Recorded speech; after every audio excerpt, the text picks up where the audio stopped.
Last time I was at a cemetery, a poor squirrel met its demise by a ravenous hawk.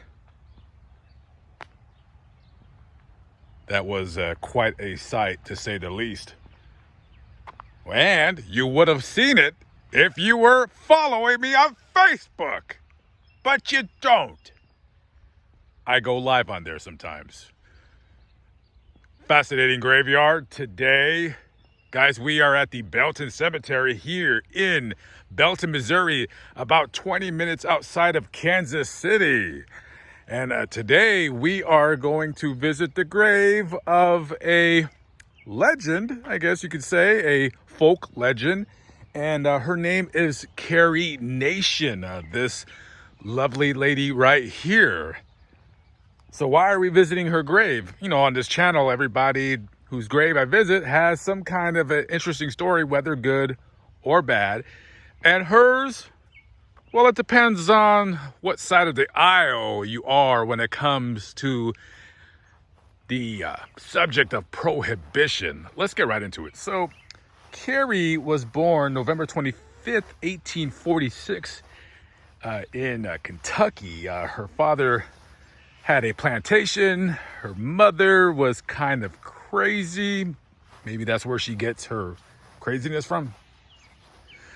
So anyways, when Carrie was 19 years of age, she married a man named Charles, right?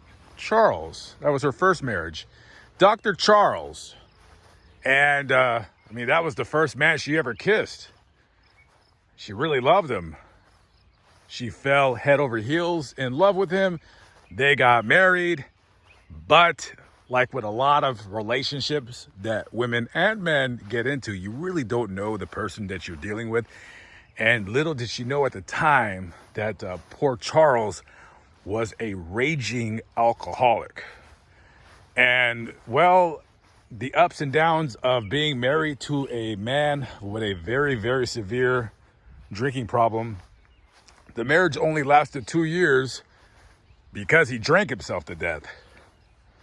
So after that, Carrie would later get remarried, and she took her second husband's last name, which was Nation.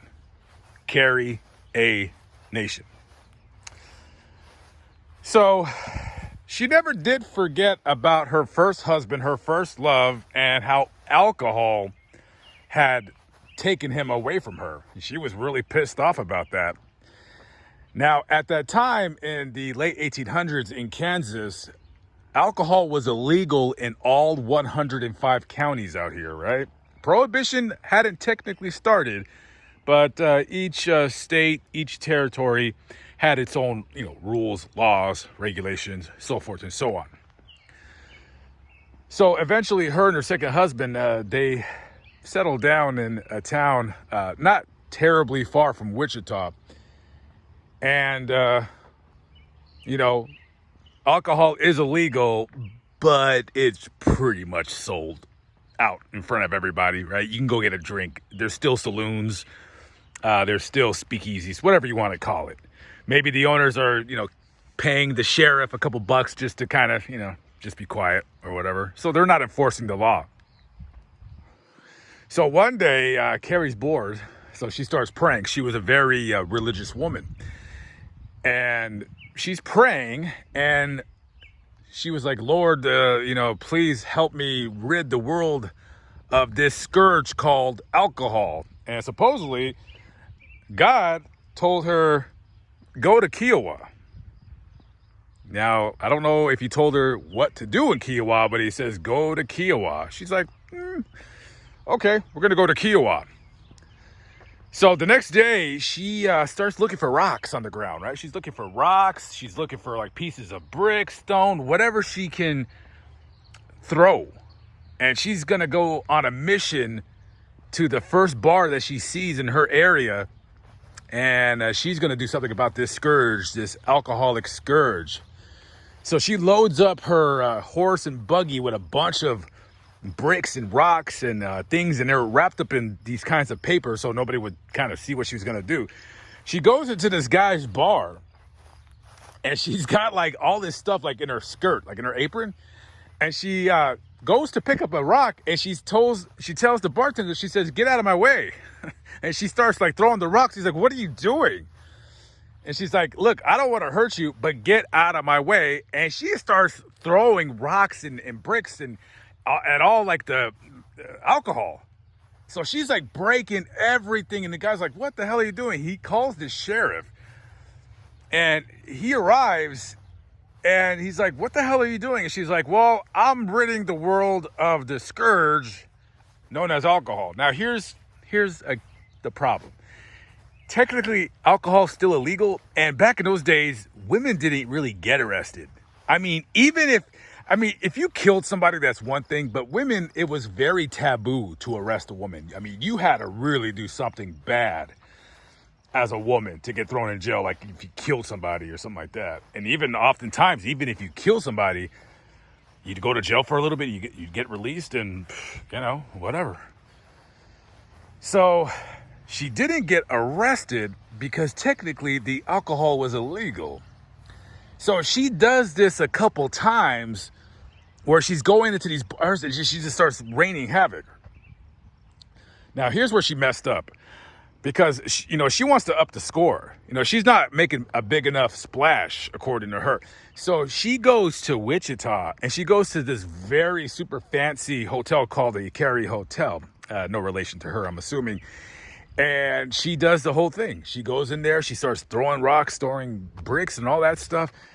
However, this time she would get arrested, because you see, she wasn't only breaking bottles of alcohol. She was like breaking pictures, like if there was nudie pictures up. She broke like a mirror that would be worth like $10,000 in today's money.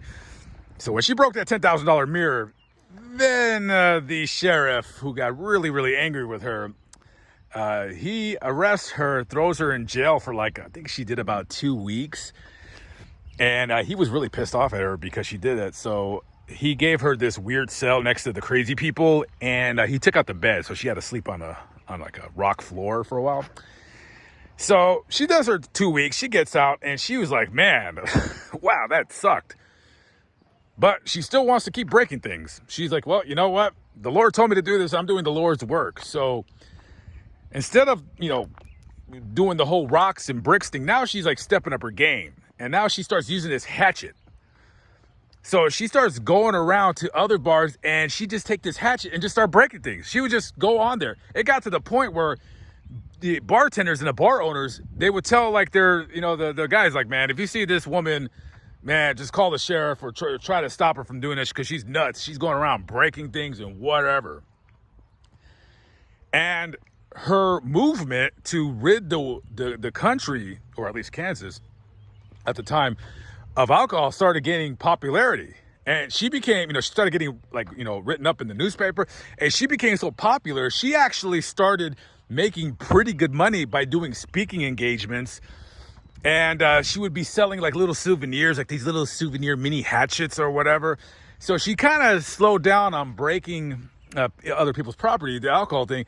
And then she started doing speaking engagements and getting people by her side. And then she started getting copycats who would go in their area and start breaking up bottles of alcohol and liquor and stuff like that. And she actually started, even though it was small in the mind's eye, I mean, she kind of, in a sense, got the ball rolling on what would be later on known as prohibition, where the nation would ban alcohol. At the top of my head, what was it banned for? 15 years? I think it started, I think it got banned in 1920 and it came back in 1932, 1933, something like that. This is the final resting place of Carrie Nation. See, she felt that she had to carry a nation. So 1846 to 1911, she died when she was 64 years of age. I don't know what she died of.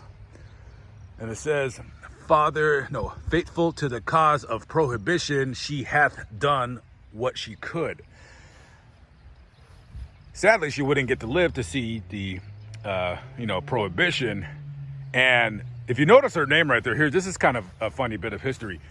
You see her name is spelled C-A-R-R-Y, like you carry something. Well, that's a misspelling.